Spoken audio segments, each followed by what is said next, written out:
Headphone আর মোবাইলে গভীর মনোযোগে ডুবেছিলেন নারী। 1 সেকেন্ডের ব্যবধানে নিরাপত্তার রক্ষীর সাহসিকতায় রক্ষা পেল প্রাণ। এমন একটি ভিডিও সামাজিক যোগাযোগ মাধ্যমে ভাইরাল হয়েছে।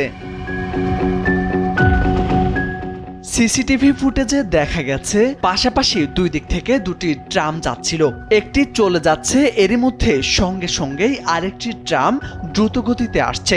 এমন সময় কানে হেডফোন লাগিয়ে এক নারী ডান দিকে তাকিয়ে রাস্তায় চলে যান। এর মধ্যেই বাম দিক থেকে দ্রুত গতিতে একটি ট্রাম এসে ওই নারীকে চাপা দিচ্ছিল।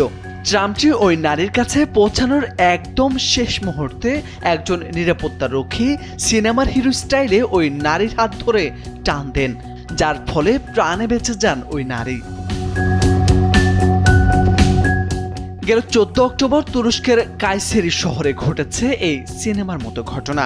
নারীকে বাঁচানো কায়সেরি ট্রান্সপোর্টেশন কর্তৃপক্ষের প্রকাশিত সিসিটিভি ফুটেজটি মুহূর্তেই ছড়িয়ে পড়ে সামাজিক যোগাযোগ মাধ্যমে। কর্তৃপক্ষ জানায় ওই নারী হেডফোন পরে থাকায় আশপাশের শব্দ শুনতে পাননি এবং সতর্ক ছিলেন না। কায়সেরির পরিবহন কর্তৃপক্ষ নিরাপত্তারক্ষীর দায়িত্ববোধ ও সাহসিকতার জন্য তাকে ধন্যবাদ জানিয়েছেন এবং একই সাথে যাত্রীদের প্রতি সতর্কতা অবলম্বনের আহ্বান জানিয়েছে। এই ঘটনাটি মানুষের সচেতনতা ও সতর্ক থাকার গুরুত্ব তুলে ধরেছে।